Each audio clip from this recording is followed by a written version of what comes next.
You have a TV? No. I just like to read the TV guide. Read the TV guide. You don't need a TV. Television addict! Television addict! Television addict!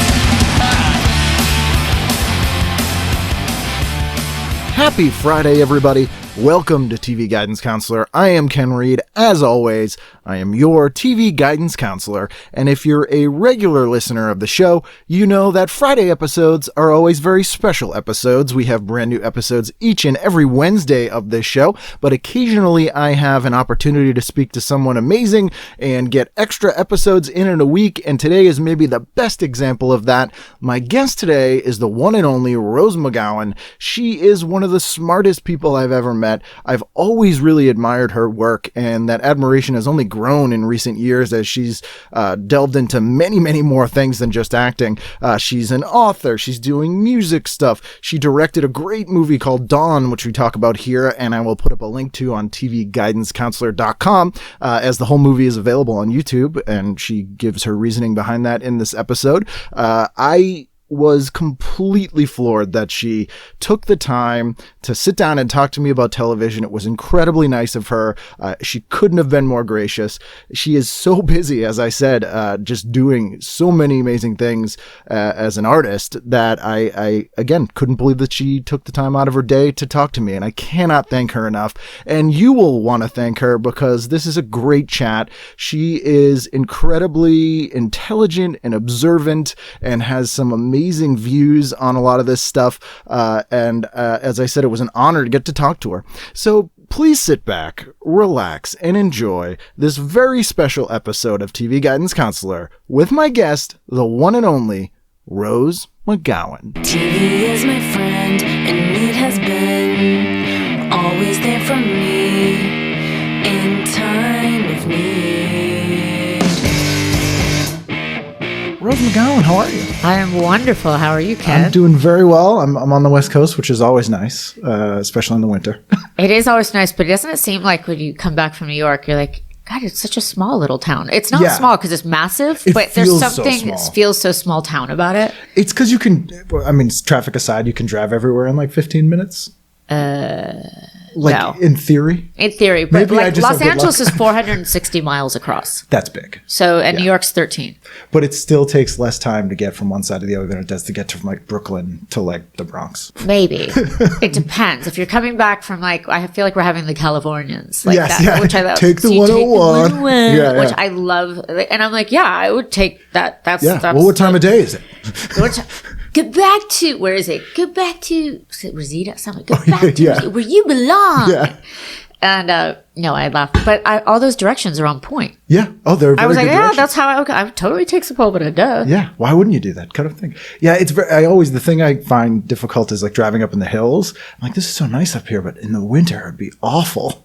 And every time I'm here, my brain is so New England that I can't. It was like, why would it be awful? Yeah, exactly. And it's like, there is no winter. But there is no winter. First snowstorm. They're doomed. Yeah. Which they would be because everyone would be like, it's the apocalypse. In Los Angeles, it would be the apocalypse. Of course, we have 2 days till the apocalypse now. So yes, bless us all. This is true. So winter may not matter. We may have a nuclear winter. We may have a nuclear. Well, he does. Doesn't he own stock in South Korean nuke company? I think he does. He does. So it's already been, messing confirmed with North Korea and like harassing them and like, not that, Jesus Christ, we're fucked. Yeah. Well, anyway, either way. Either way, we're strapped to a rocket ship hurtling towards an asteroid. So good luck to us all. If we can survive this extinction event. Then we'll evolve into something better. Maybe. Me too. I don't know. And if not, then people have proven that they don't quite deserve to live. It sucks that I have to go down with them. Yeah. It sucks that the deplorables are bringing me down. Yeah. But it's like your family. If you like, I'm the white sheep in my family. No, not my family. So, see, my family, I'm like, I'll do my best for them not to pull me down with them, but someday they might just drag us all down. That's kind of how they are. No, I'm lucky. I came from like the Addams family. Oh, really? Basically, we were like the weird family on every block that we ever lived on. The weirdos. And big family. Yeah, I'm one of 8, but we never all lived together. Like it'd be like 4 of us here, 3 of us there. Like the divorces, so the brothers and sisters we get shifted around. But it was definitely like well, it certainly made TV watching interesting growing up because one, I didn't watch it at all in Italy where I was born and lived. And then when I came to America, my first TV was downstairs in our like family room or whatever it's called. And I didn't know you could change the channel for a whole year. Oh, wow. Because my dad wouldn't mess with TV. He just hated technology, even the TV. And, you know, when I grew up in a commune, there wasn't that sort of thing around. So I actually missed, like, I've never seen Star Wars. Wow. Yeah, still. I just feel like I missed that boat. I feel like you need to attach to it in childhood. I agree. I believe it or not, I never saw Star Wars when it was out. I went to see the third one when people every time I don't remember what it is. Is that the Jar Jar Binks one? No, that was the 90s one. Whatever Return of the Jedi maybe, the one with the Ewoks in it. Okay. And I was young, I was like maybe 4. And my youngest uncle, who was only 10 years older than me, my mother dropped us off at the movies with $20 for snacks, which is a huge amount of money in like 1982. Killing it. I spent all the money on snacks and then ate all the snacks before the movie started. So as soon as the movie started, I just threw up. I was going to say, did you puke? All over the screen. And I always say this is my first movie review. Yeah, I went all over. And so they had to shut the movie down because this puke. You hit it hard. So, everyone was angry. And then it wasn't like we could call my mother on her cell phone because she was like, I'm going to do my errands and come back in 2 hours. So we had to sit in the lobby with of the vomit shame. With vomit shame. And everyone's so mad that they couldn't see their movie. Oh my God. And it probably smelled. Yeah, I bet. Good job, Ken. So there you go. I threw up in a pool once. Oh, really? It floated. Yeah.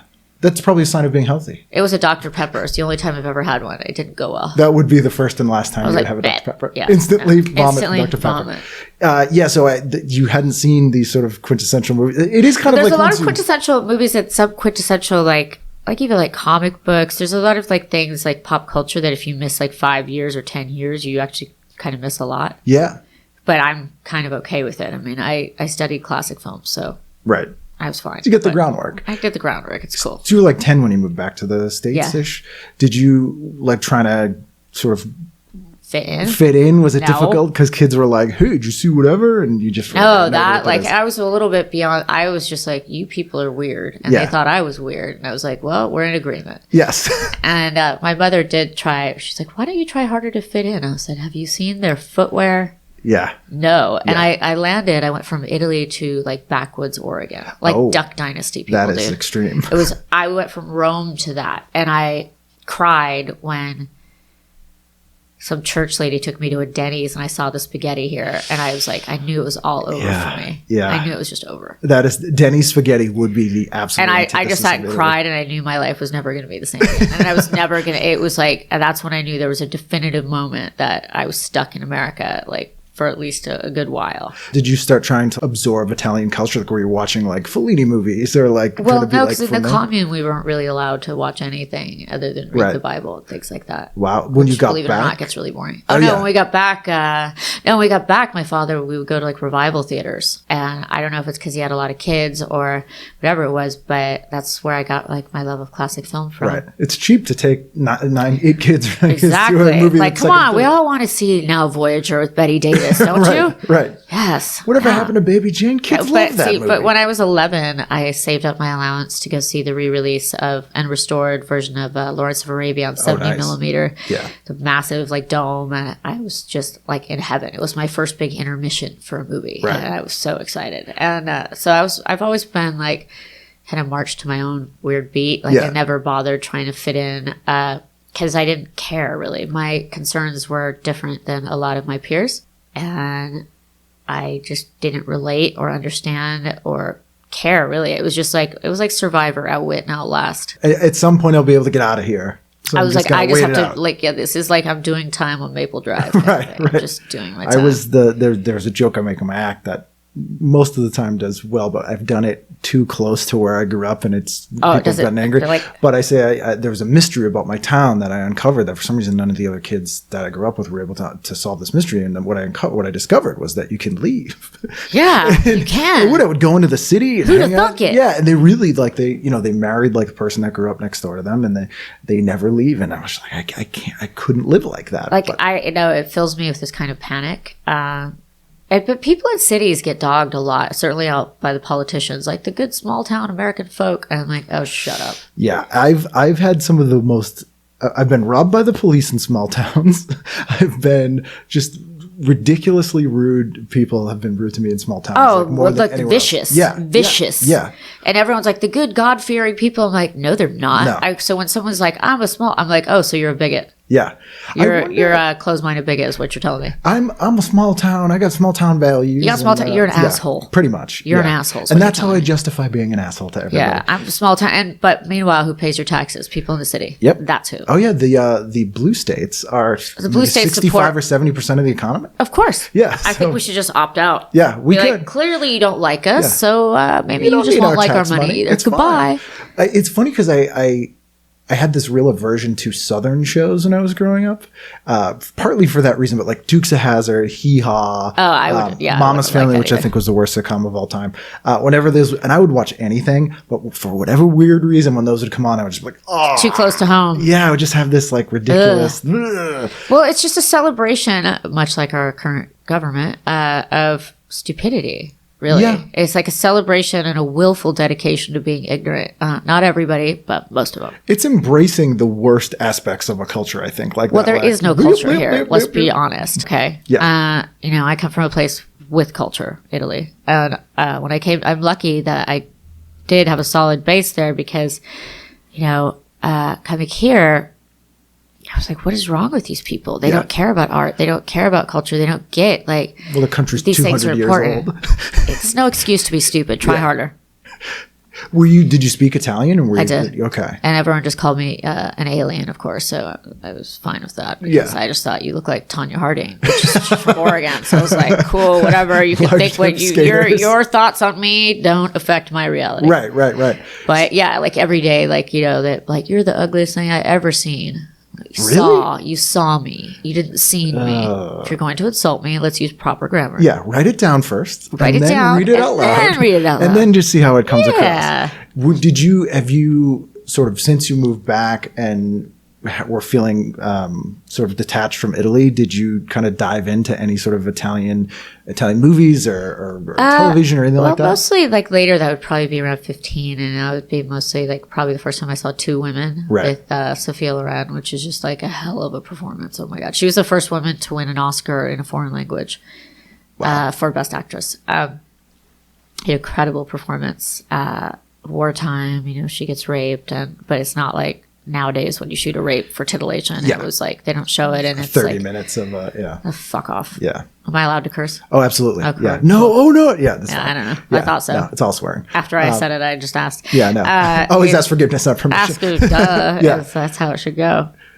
So were like video stores your salvation at that point, or were you catching these movies? My uncle owned a video store. Oh, wow. So that was really convenient. So this is when I'd be in Colorado. And so he would give us like all these off-brand or off-market things that never sold. So Right.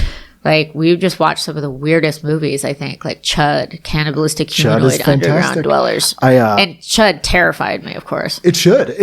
Well, and that movie such a like a, for an exploitation movie, such a left wingy like. It's certainly Screw the Man metaphorical, movie. isn't it? Yeah. For now. Exactly. Till we all become chuds. I was in a punk rock band when I was a teenager, and we played this like weird art space in Gloucester, Mass. And I go in there, and there's a C.H.U.D in a full-size C.H.U.D in a glass case. What? And the guy puts a stamp on our hand and it says C.H.U.D. And I'm like, wow, what a weird movie to be this obsessed with. And I'm looking at this C.H.U.D. and the guy goes, oh, you're a C.H.U.D fan? And I'm like, oh, I like C.H.U.D. And he goes, I wrote it. This guy, Shep Abbott, he had written the movie C.H.U.D and had like all this stuff from the movie, which was fantastic. Now I have to go back and see it. I wrote it. It's just very literary. Yeah. I wrote it. He was super hippie, and he had written it as like a fuck you environmental film, even more than I guess what they shot. Yeah, it was, like, sure. a huge and so he was not happy with how it came out because he was like, it was Well, they more probably extreme. went too like easy. They probably just did the cheap way out kind of thing. Yeah. thought. So you were seeing these sort of off-brand, odd B movies Off-brand, and stuff. weird B movies and stuff but also a lot of like I probably saw The Parent Trap, the original. Right. Like I've probably seen that over 100 times. And I've started like I did at one point actually start studying it for its work and what it is as a film. Right. It's actually a pretty flawless film. It was actually a tremendous piece. And people are like, oh, is that the one with the two little girls that are twins? I'm like, yeah, but it's like going from the score to the acting to the dialogue for sure, the situations, like that director definitely killed it. Oh yeah, all those Disney movies. I mean, they're whistling Bridge on the River Kwai as little girls go over. That's hilarious. Yeah, there's weird reference. I think they, for what Disney sort of become, but at the time they treated kids with like a little bit more. Well, they had their own smarter. life. They're smarter. They had their own internal life. It didn't necessarily often correspond to what their parents were doing. Right. And now it's like these cute little muffin-haired kids. They all have that bowl haircut. And they're all precocious and talk like a 40-year-old. I'm like, I hate coffee you. shop. Go away. Like, I would never cast people like that. And I was walking in one time. I had an audition, and I was walking out, and I saw this little kid, and I just thought he was so strange looking, and I couldn't figure out why. He had this mop of blonde hair, and then I looked, and he had roots. He was 3. Oh God, that's Hollywood. That's pretty bad. Yeah, to make your kids sit under bleach, and have their head burned because you want them to get more gigs. It's so wrong. Did you ever watch this documentary? It's like, I guess you could just Google Oakwood Apartments, Child Stars. Oh, yes, yeah. That thing is, like, really amazing. And that place has to be, like, a pedophile factory. Oh, yeah. There's no way it's not. I've had friends on now since doing the show who were kid actors in the 80s and who stayed there. And some of the horror stories they have of that place are that place is, like, I think it's going to be found to be, like those boys camps that are found to be like all of Lobster Central. Yeah. And, like, this is like where people would just go to prey on these kids. Yeah. It's and the like parents will sell them shopping down the river. Oh yeah. Cause they want the money. It's you so know, weird. and you see that story time and time again. The parents took all their money and, I had, Emmanuel Lewis on the show. Okay. And, really nice guy. And I felt so bad for him because he was a little kid. He was doing USO tours. He was like 6, and Bob Hope was like working him. His mom quit her job. I think he had 4 or 5 siblings. So he's like, Mom quit her job, so I had to do the work. And I was like, that is so That's intense. Awful. He didn't seem to think it was, but I felt so bad, and he just had like no childhood, and that's over and above, people who were abused. It was just like that's. Well, it's also what people don't understand. That's what's and I grew up like not from that early of an age acting, but like around 17, 18, started to be professionally other people for more time than I got to be myself. Right. And at the time you're finding yourself or supposed to be. Supposed to be. I was not. I was being other people that were, I think, oftentimes not as interesting as myself, to be honest with you. So that was a problem. But I think as far as Emmanuel Lewis goes, and somebody who's 6, you got to think, like, the 6-year-old, not only is he not getting to be himself, see, the thing is like, you're not just acting in something. You act when you're on set. Like, right. You act the part of a professional actor. Like, and this is how, because obviously, like in any job, you're not going to go there and be exactly how you are at home. Right. So there's that acting performance, and then there's the performance within the performance. And then when you are, like in the past, like a celebrity, like, then there's the sale of you, that part of the performance. Yep. So this kid, like, that kid would have just never got to be him. Never got to be him. Yeah. And it was kind of heartbreaking. It is heartbreaking. And it was like, and I'd ride my bike around the lot, and that was kind of and what then I they'll toss did. you off when you're done. Yeah. And then when they can't make money off you, they're done. And they're done. It's very weird. And it's funny having grown up just outside of Boston, so far away from all this stuff, and kind of, longing to either be a part of this stuff or just consuming so much of it, to see how blue collar, though it is disgusting, but it's also like a very weirdly blue collar profession for the way that people sort of vilify actors and things like, oh, they spend all their money or whatever. I'm like, they kind of bust their ass, though. You bust your ass. Imagine imagine if you had 3 auditions in one day. So you have 3 job interviews in one day, but you're not even just going in and talking and da-da-da. Like, there's 6 to 10 people around you, some of them on their phones or some of them just being jerks, and you have to get on the floor and cry your heart out in front of them. And then they say thank you and you walk out. Right. And that's why I was just like, this is just not the thing for me. Why did you first get into it? I was discovered standing on a street corner. Wow. In Oregon? No, in LA. Okay. In front of a gym with a bunch of people and starebasters in the window. Right. It was a row of butts going up and down. I remember I was kind of staring at them, and I was like, huh. It's probably hypnotic. And then this woman came up and was asking me if I had ever acted or wanted to be. And I said, no. Actors are cheesy. And And then lo and behold, and that was for Dune Generation, but Right. I had no money at the time and I needed money for rent and I didn't want to live with my dad in Seattle because I don't like rain very much. And so my dislike of Seattle is really what got me apparently here. Yeah, Jesus. And then like there's a point where like you work so hard and then like I poked my head up out of the sand and I was like, oh my God, 10 years have gone by. Oh God, Right. everybody else has gone to school. Everybody else has done this. Everybody else has done that. Like, what do I do? I guess I keep doing this. Fuck. Right. But like I had, an agent that was like, you're like the least excited person whenever we tell like you got a job. I'm like, okay, great. It continues. It's like It someone continues. it's like someone who's a vampire, like the curse goes Oh on. God, I have to fucking go to sleep again at 6 Yeah. in the morning. You don't say. Yeah. No, but it became like, and I think it's because I never developed like this love. I was good at it. Right. Yeah. Very good at it. And I refused to let my characters go down without a fight. And I refused, even if I was just cast as like for my looks or something in a role, I refused to let that be the number one thing. I wanted, if I had to die in something, people to actually feel, because I think there's too much death on screen of women where you feel nothing and it's just another body. Yeah. And I refuse to let that happen. It's a cannon fodder. It's a video game thing. I'm a huge horror it's just movie guy. desensitization. Yeah, There's and- no reason for it. And I kind of, one of the jokes I make is that I don't care about anything made after the year 2000, including people, but which isn't totally true. But the horror movies switched from being where you felt, but and comedy and horror to me work the same way. Where if you care about, I the think character, they're the same beats. It's very funny. Exactly the It's funny same. that you say that because when I did Conan the Barbarian, which was ridiculous, of course, but my character was dope because I had a hand, of course, in designing what she looked like, and she looked wild. Like I was in my own movie for sure. Yeah. But I liked my movie a lot better. But I did this scene where I was operatically evil and they would cut and I would start laughing every time. Yeah. And I was laughing at myself. And that's when I realized, I was like, oh my God, these are the same exact beats as comedy. Yep. It's just a different payoff. Like, It's just in the threes. yeah. Same thing. Whenever people ask me about comedy, which unfortunately younger people tend to, and I don't know why, but I always recommend Stephen King's Dance Macabre book to them, which is his nonfiction book about horror that he wrote based on his notes teaching horror fiction at the University of Maine. Oh, wow. And it's really good because it has like autobiographical stuff in there too. But he beats out exactly how horror works, and it's perfectly works for comedy because you could have shock humor or shock horror, which is you make a horrible Nazi joke or you throw a cat at somebody, gets a reaction, but it's at the expense of the audience where they're kind of mad at you for doing that. Right. Or you make a character very likable and the person feels for them and then they feel a sense of dread and feel awful if something happens to them, or they think it's funny if something happens to them. That's essentially what I did. The dread. I implanted dread, basically. Yeah. Which is perfect for that, but it's hard to do, so people shortcut it. It's hard to do because I think most directors suck.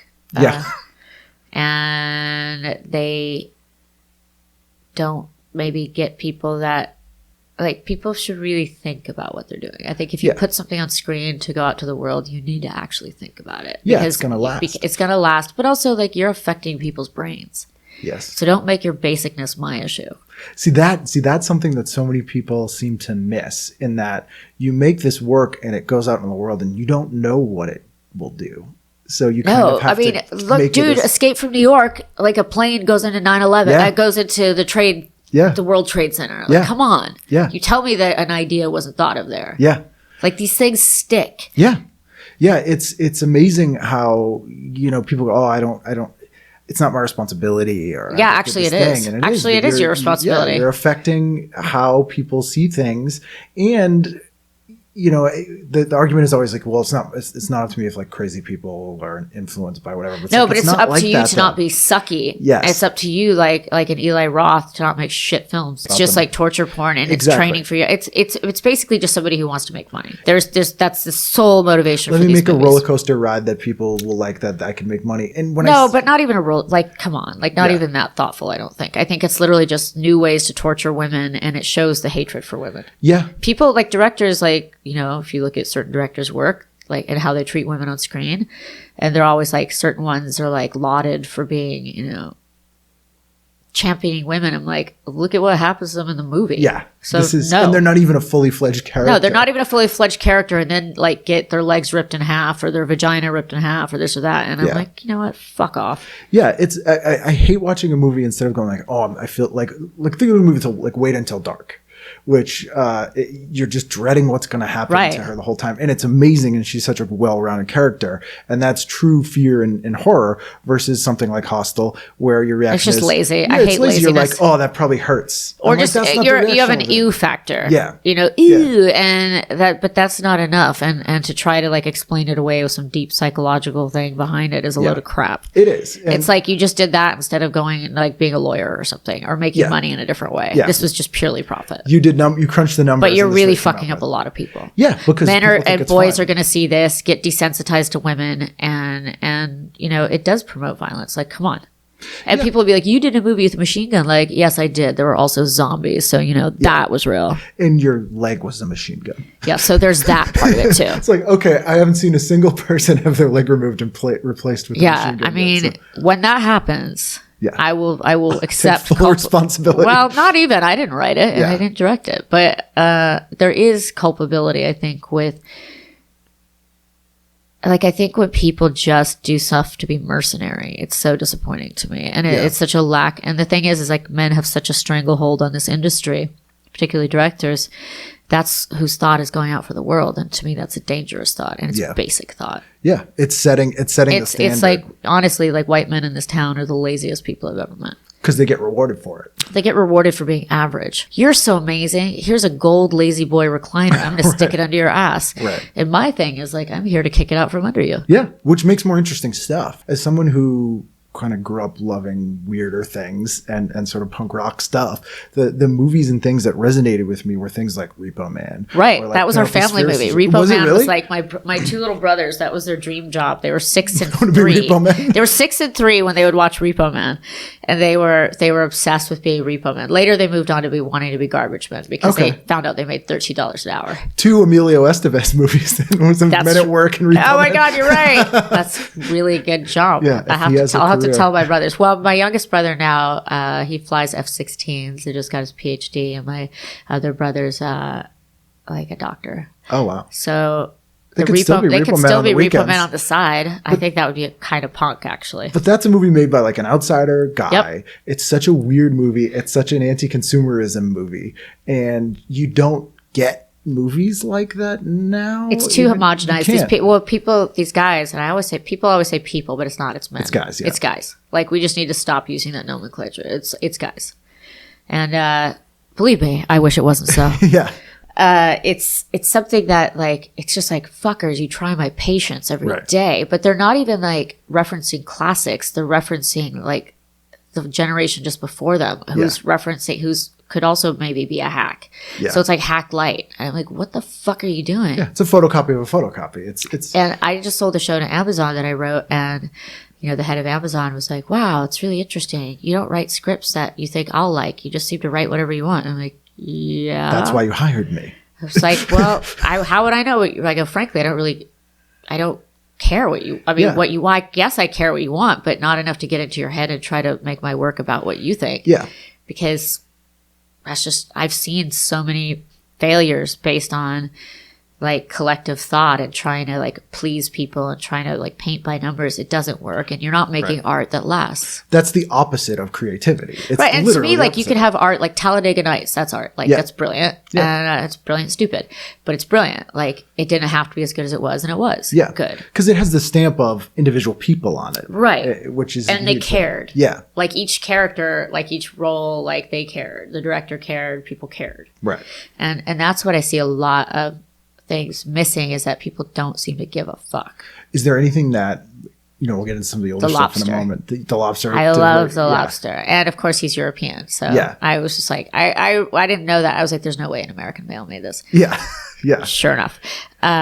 It's fantastic. It's really fantastic. For those of you who haven't seen it, it's Colin Farrell, who's kind of paunchy in it, and it's presupposing it's like in the near future where you have to be fixed up with somebody within 30 days. Otherwise you get reincarnated into an animal of your choosing. So you have to have a partner. So his wife dies or gets divorced, or I think she dies. So then he has 30 days to go meet somebody. Right. You got a TV when you moved to the States. I got a TV. It didn't change the channel for a year. Yes. Didn't change the channel for a year.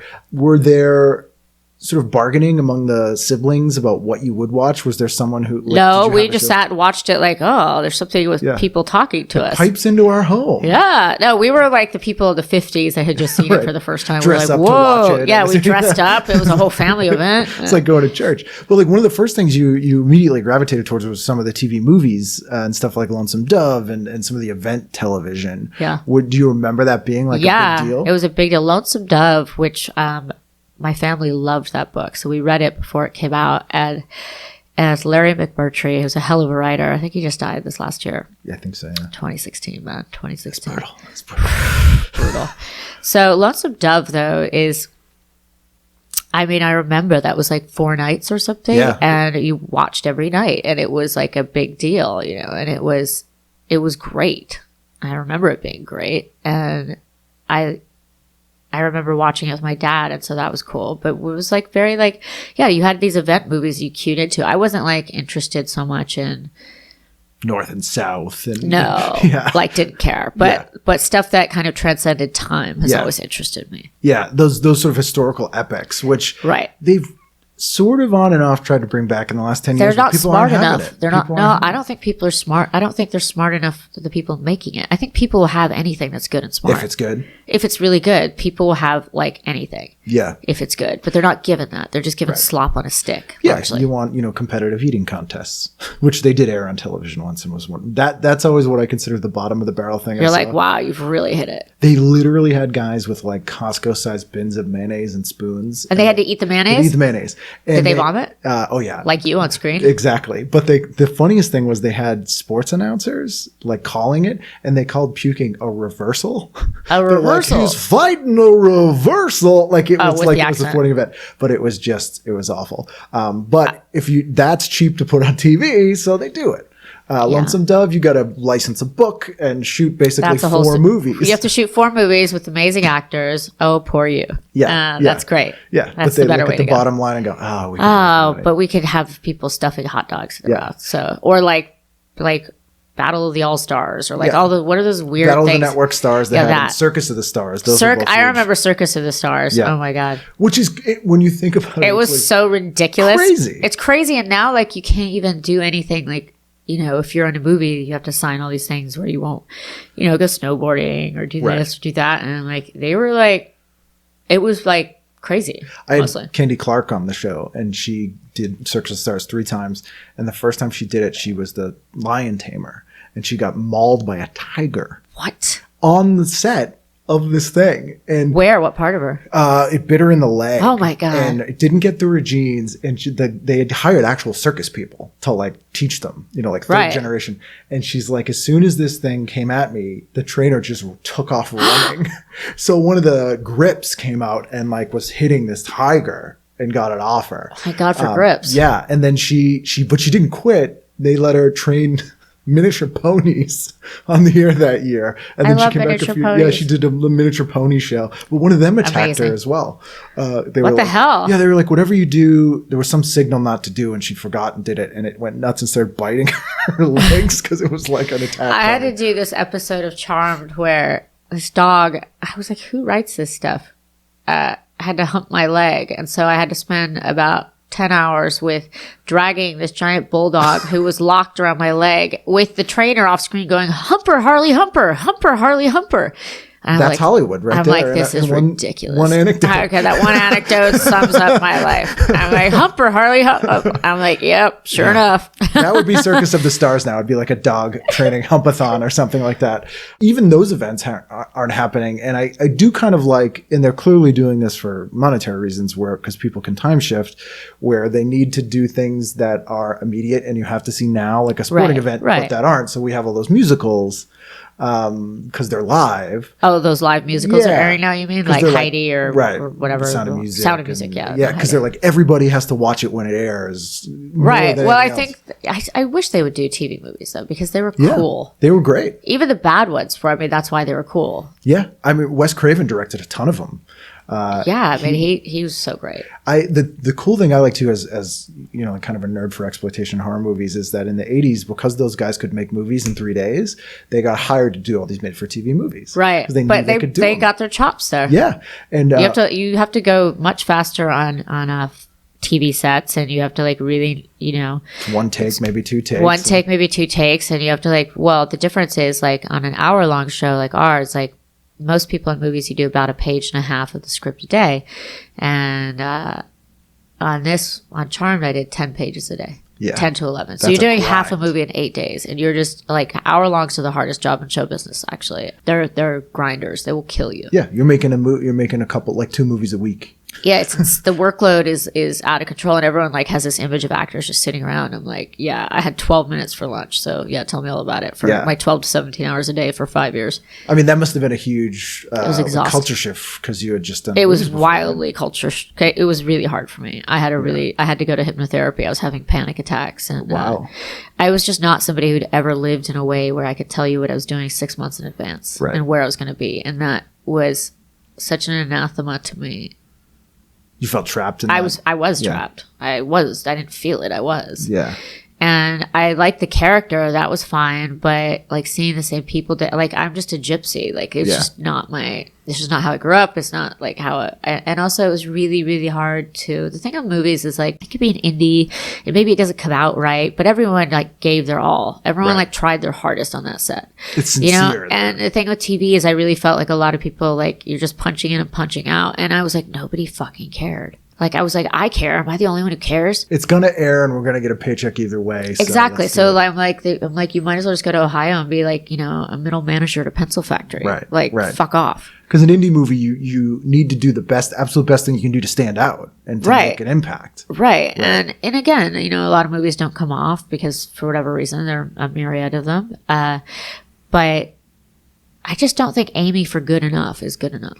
Yeah, to me, insincerity is worse than poor quality. Yeah, I really had a hard time, and a lot of people get mad at me because they're like, they love that show or they love that character, and I'm like, look, that's the character, that's the show. I acquitted myself well. If you enjoyed it and I took you out of your life and took you on a journey or whatever it was that you liked about it, cool, I acquitted myself well. As for me, as a human, I'm allowed to have my own opinions on it and my own relationship to it, because that's two people. I loved it when I meet people, they're like, you're nothing like your character. I'm like, let's analyze the word character.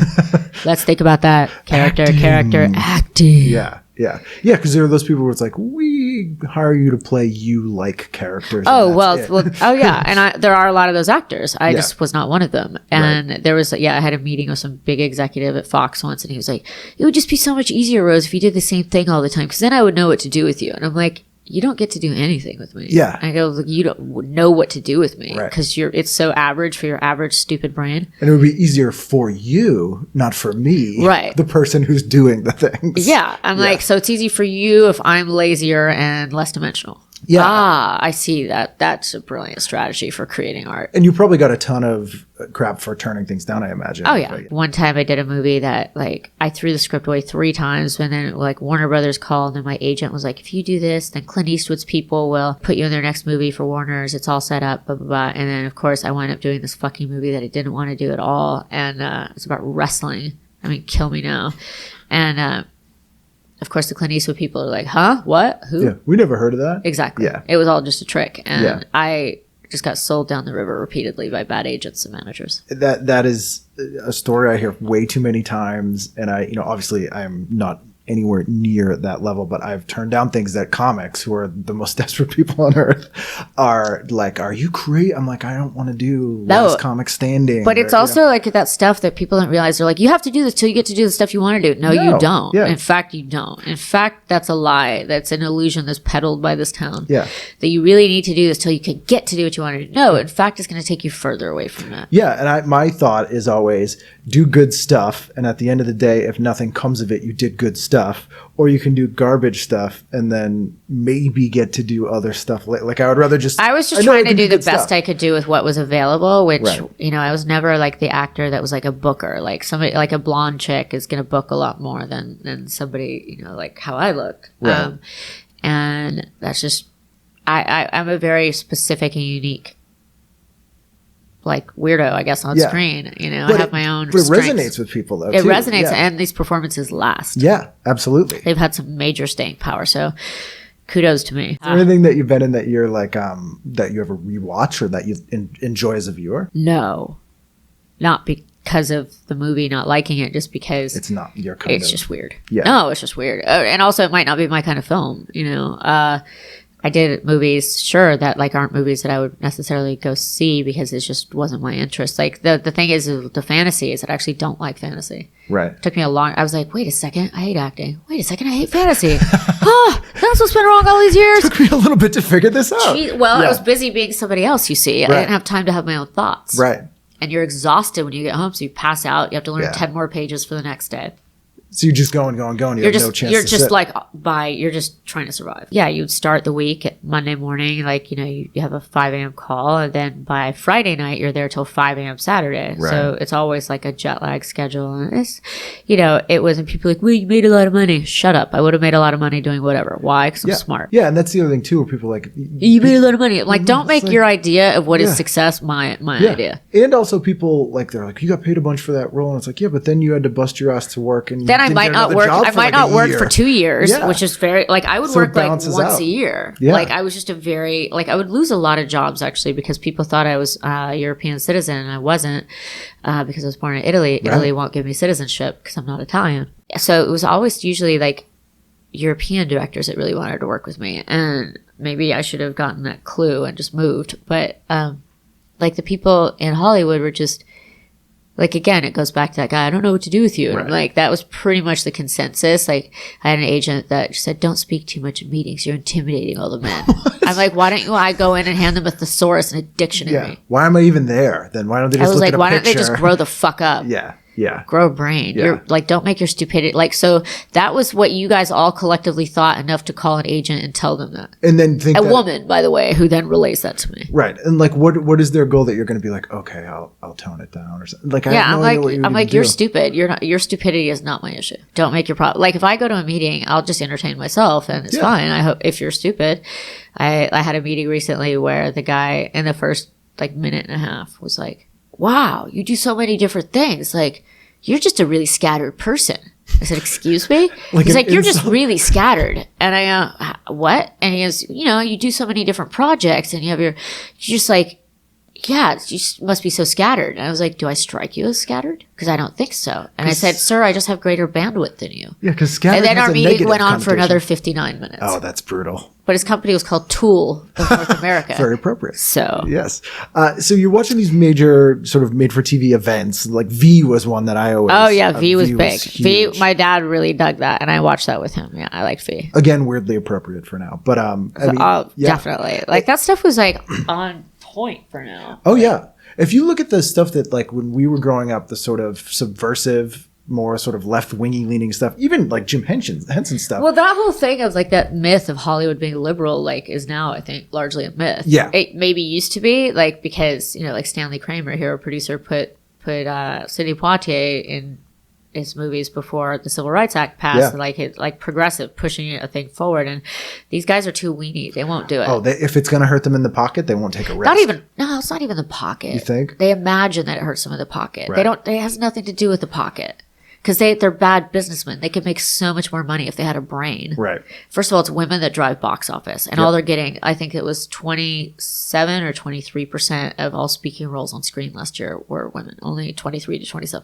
Jeez. And imagine what those lines are like. Oh no. Fuck off. Like, people are like, why did you hate acting? I'm like, Jesus, because I have a brain? Yeah. Because I don't get to do anything that a normal person Because I don't get to live my life. And I was under the control of people that could sometimes be maniacal assholes. I don't know. Yeah. Gee, I wonder why. Is there anything you've seen in the last 10 years, 15 years that you felt like got it right? Oh yeah, there are definitely things that got it right. You know, like even, I mean, there's always things that get it right. And like even Whiplash, let's say, like I love that Damien Chazelle like paid attention to every department of film. Mm-hmm. A lot of times I'll notice that the director he'll be like, oh, I hired a great like production designer to do all the sets. Oh, I hired this, like they're going to be great. But it's like that would be the production designer's idea of what it is. There's no definitive idea of like what the person wants. And when you know what you want for every department, like my movie Dawn that I directed, available on YouTube because I wanted to promote art and thought for free. Yep, I'll put a link up on TV. Cool, yeah. It's it's something that I just think everything could be done with thought. So you think it sounds more... I think it's just lazy brains. These are frat guys. These are not thinkers. They're groupthink people that don't want to stand out to fear of being ostracized from the group, or they're just... I don't fucking know. I don't care. They're stupid. Yeah. It also seems sort of a move away from sort of auteur stuff. Oh, away from auteur, but also there's so few, and it's also what... Like, my thing is like, hey guys, it's not really working out for cinema with you.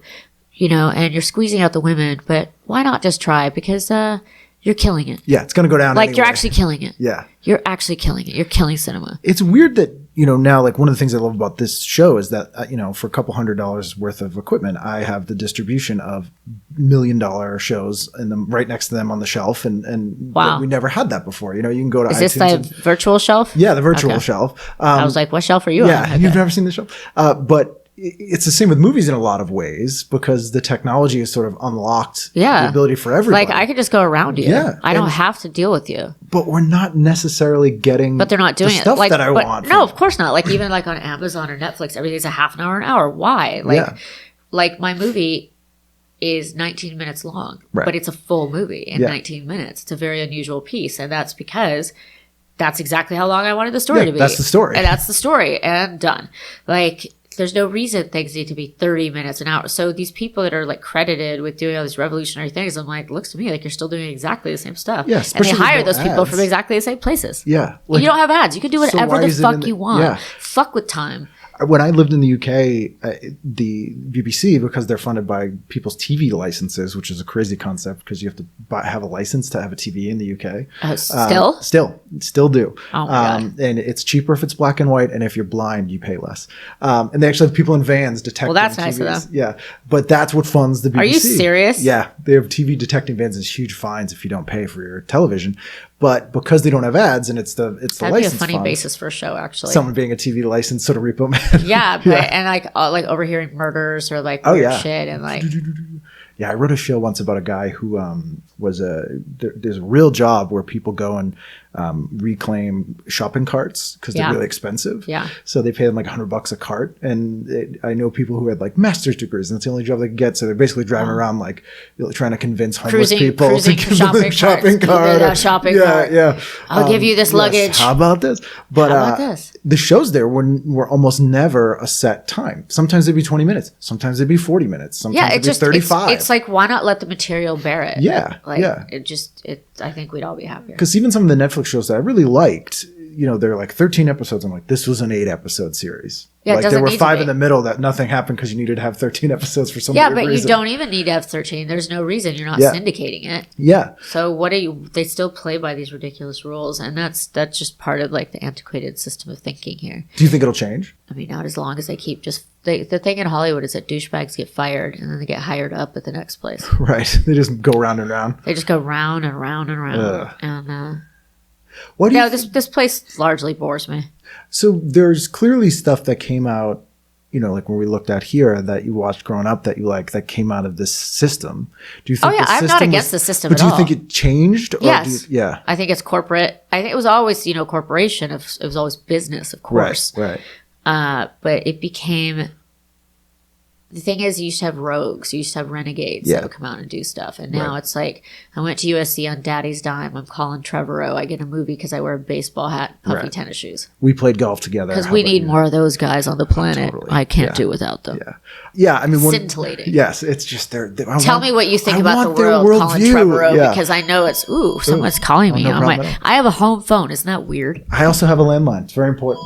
It is actually, because in LA, if you call 911 on your cell phone, Hi, everybody. We're taking a call on air. Yeah, we have a landline because because of the bundling. Well, 911 goes to here. If you call on your cell phone, it goes to a highway patrol where you put on hold for like 20 minutes and then you're dead. Yeah. Then you get rerouted to LAPD. Whereas if you call from your home phone, you go right to LAPD. Wow, well, that's good to know. Yeah, factoid Fanny. So you get those sort of frat duty, golf carty dickheads making movies just for people each other. like just really but they're they're making it for each other, but they're not. They're making it for the world. It's America's #1 export, film and television. Yeah.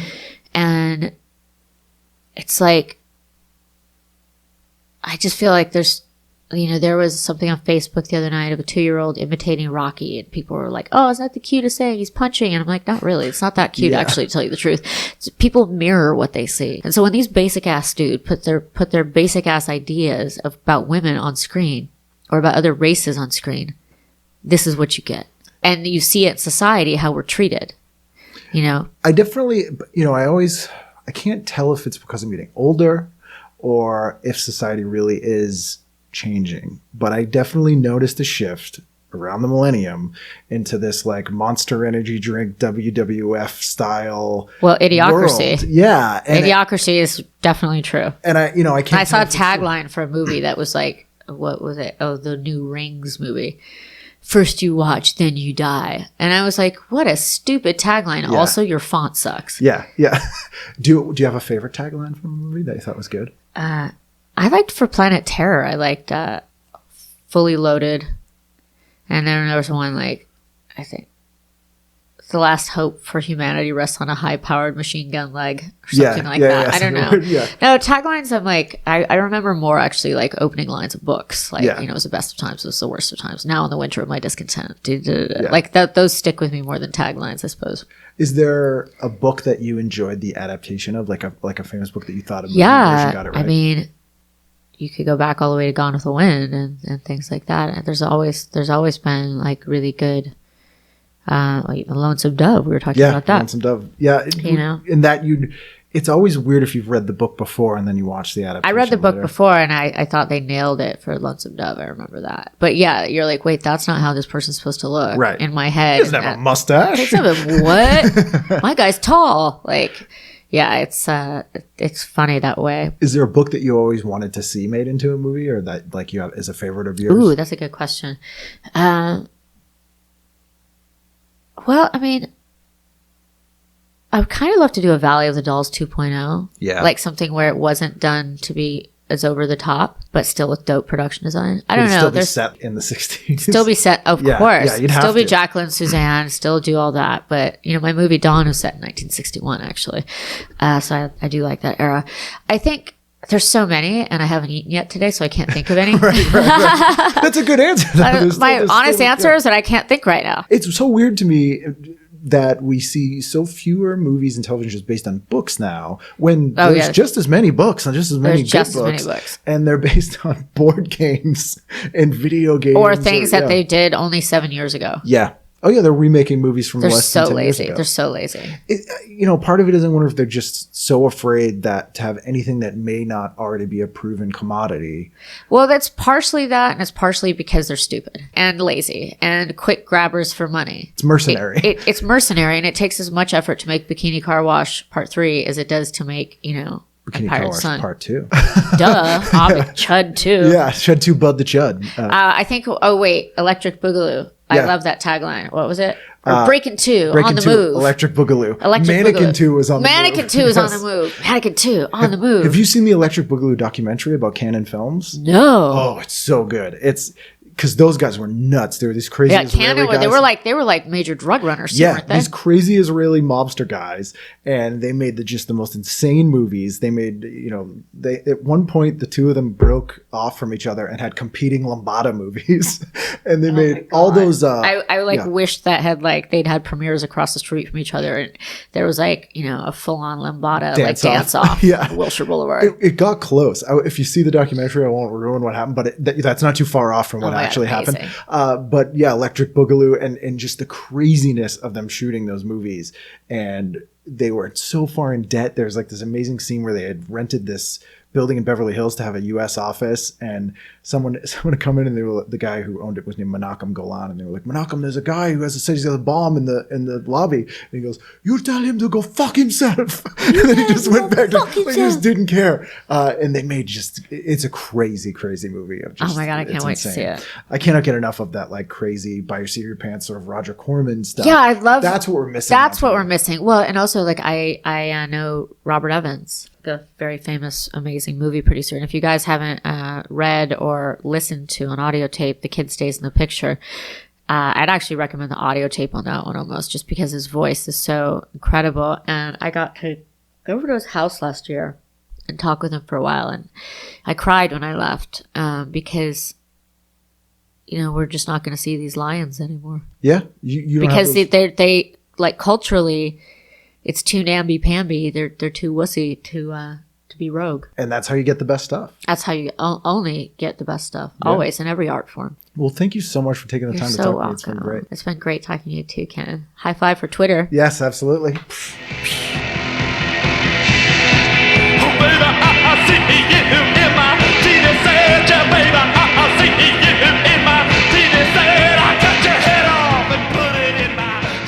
There you go. Rose McGowan, once again, cannot thank her enough for taking time out of her day. As I said, between movies and selling shows to Amazon and writing books and doing a record, like she is just completely one of the busiest people I've ever met, and incredibly creative, and taking an hour out of her day to talk to me was above and beyond, and I cannot thank her enough.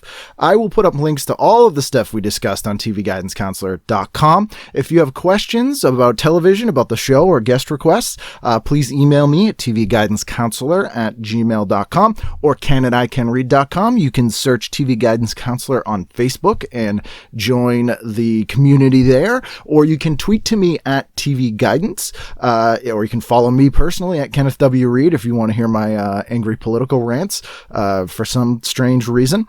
And Rose is also available at all those places as well. As I said, I'll have links to all her social media on tvguidancecounselor.com, but you likely probably already follow her, as well you should.